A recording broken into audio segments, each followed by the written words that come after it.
23 दिसंबर 1948 की रात दुनिया का सबसे बड़ा यात्री विमान डगलस DC-3 मियामी से फ्लोरिडा के लिए उड़ान भर रहा था।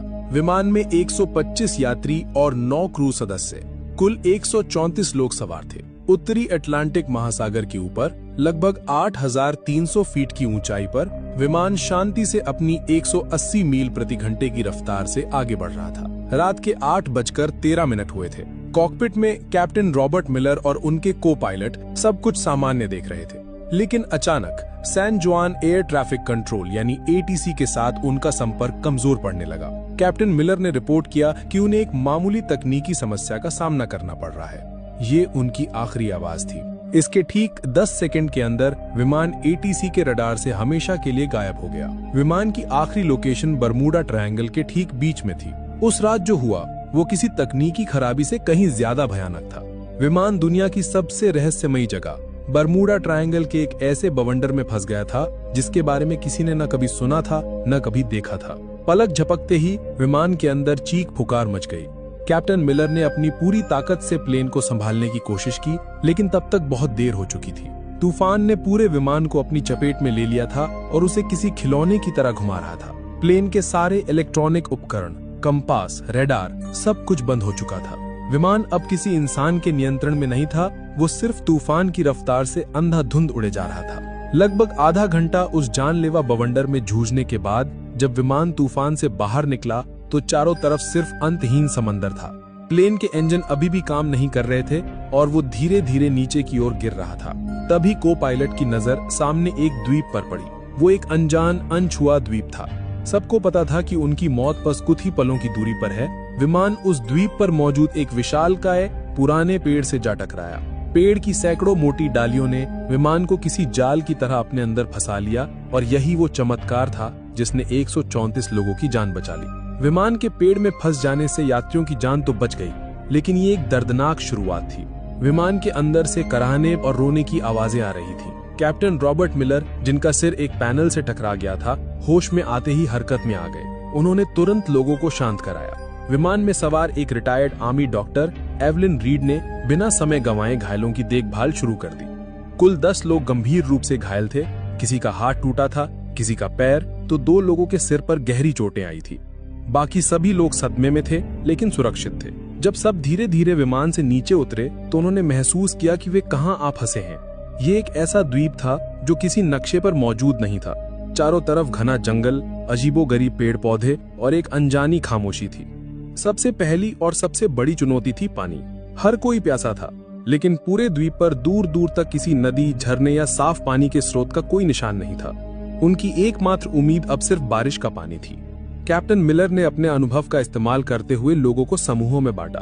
एक समूह को विमान के मलबे से खाने पीने का सामान, दवाइयां और काम की चीजें निकालने का काम सौंपा गया। दूसरा समूह कैप्टन के साथ मिलकर रात गुजारने के लिए एक अस्थायी आश्रय बनाने में जुट गया। उन्होंने विमान की टूटी हुई सीटों, धातु की चादरों और बड़े बड़े पत्तों का इस्तेमाल करके एक काम चलाऊ छत तैयार की जो उन्हें रात की ठंड और संभावित बारिश से बचा सके। उस पहली रात जब वे एक दूसरे से सटकर बैठे थे तो उनके दिलों में एक ही सवाल था, क्या कोई उन्हें ढूंढने आएगा?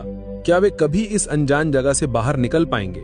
दूसरे दिन की सुबह एक नई चुनौती लेकर आई, भोजन की कमी और आग जलाने की तकनीक। विमान से जो थोड़ा बहुत खाना मिला था वो ज्यादा दिन नहीं चलने वाला था।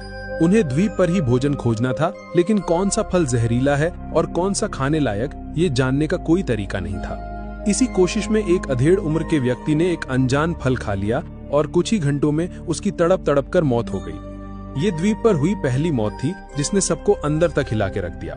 इस घटना के बाद लोगों में डर और सीमित भोजन को लेकर पहला संघर्ष शुरू हुआ, लेकिन कैप्टन मिलर और डॉक्टर एवलिन ने स्थिति को संभाला। उसी शाम एक किशोर लड़के ने, जिसे विज्ञान में रुचि थी, अपने चश्मे के लेंस का उपयोग करके सूरज की किरणों को सूखी पत्तियों पर केंद्रित किया। घंटों की मेहनत के बाद पत्तियों से धुएं की एक पतली लकीर उठी और फिर एक छोटी सी लौ जल उठी, आग। ये उनके लिए किसी जीत से कम नहीं थी। आग न केवल खाना पकाने के लिए जरूरी थी, बल्कि ये रात में जंगली जानवरों को भी दूर रख सकती थी। इसी बीच विमान में एक इंजीनियर आर्थर वैंस ने टूटे हुए रेडियो को ठीक करने की कोशिश की। कड़ी मशक्कत के बाद वो एक कमजोर सिग्नल भेजने में कामयाब रहा। उसने अपनी आखिरी लोकेशन और मदद का संदेश भेजा, लेकिन सामने से कोई जवाब नहीं आया। रेडियो की बैटरी खत्म हो चुकी थी और संपर्क का एकमात्र जरिया भी टूट चुका था। दिन बीतते गए। जब 10 दिन बाद भी बचाव का कोई संकेत नहीं मिला तो 4 लड़के और एक लड़की का सब्र जवाब दे गया। एक रात जब सब सो रहे थे, वे चुपके से विमान के मलबे से बनी एक छोटी सी नाव लेकर समुद्र में उतर गए। वे फिर कभी लौटकर नहीं आए। उनका क्या हुआ, वे कहां गए, ये एक रहस्य बनकर रह गया। उन 5 लोगों के जाने के बाद बचे हुए लोगों को एहसास हो गया कि उन्हें लंबे समय तक यहीं रहना पड़ेगा।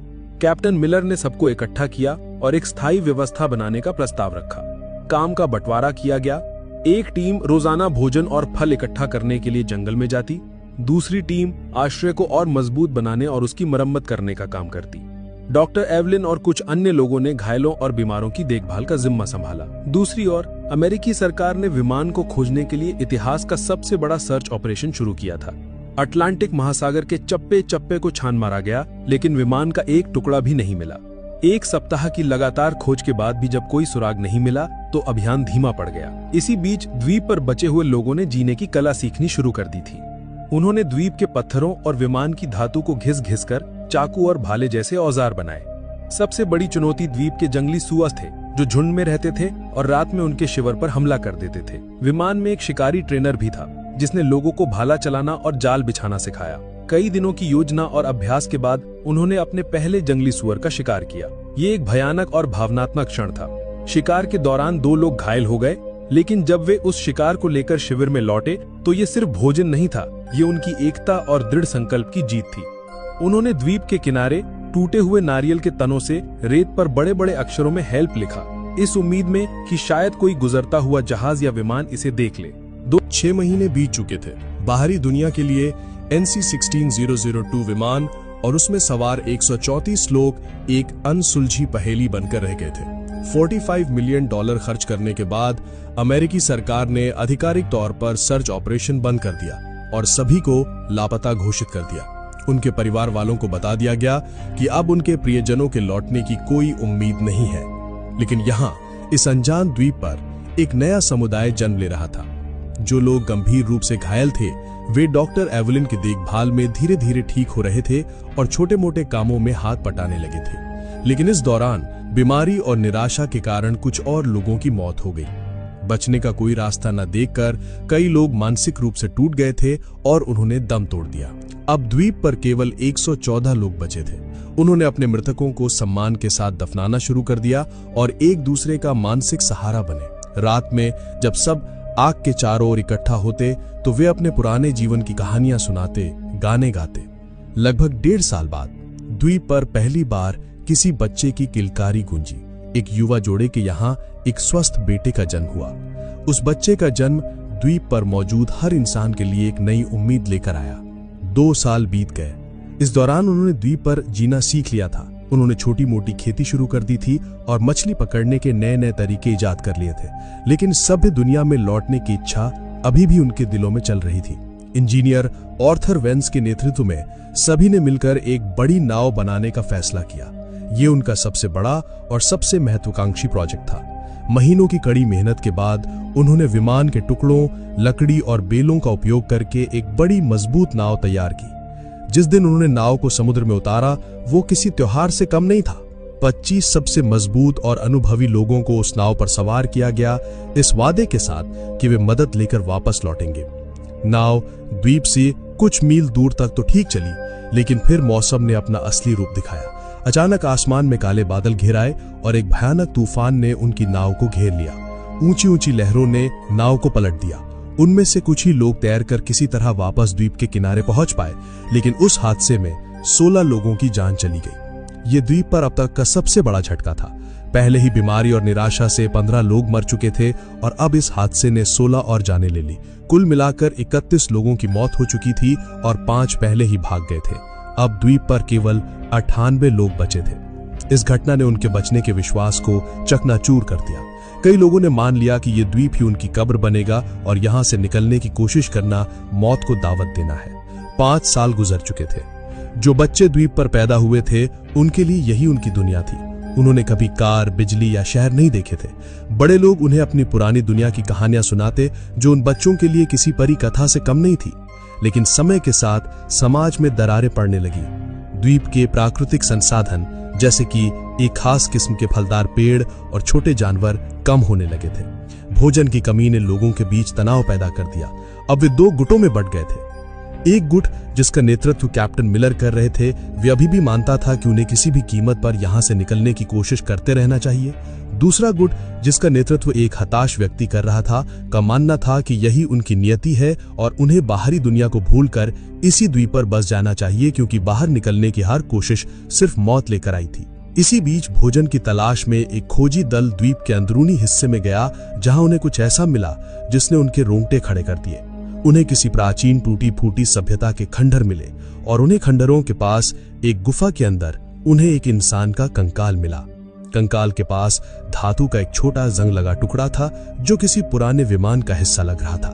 ये इस बात का सबूत था कि वे इस द्वीप पर फंसने वाले पहले लोग नहीं थे। बर्मुडा ट्रायंगल का रहस्य और भी गहरा हो गया था। क्या इस द्वीप का कोई श्राप था? क्या यहाँ आने वाला हर कोई यही मर जाता है? इन सवालों ने उन्हें और भी डरा दिया। 7 साल बीत चुके थे। इन 2 सालों में तनाव, भोजन की कमी और बीमारियों के कारण 16 और लोगों की मौत हो गई।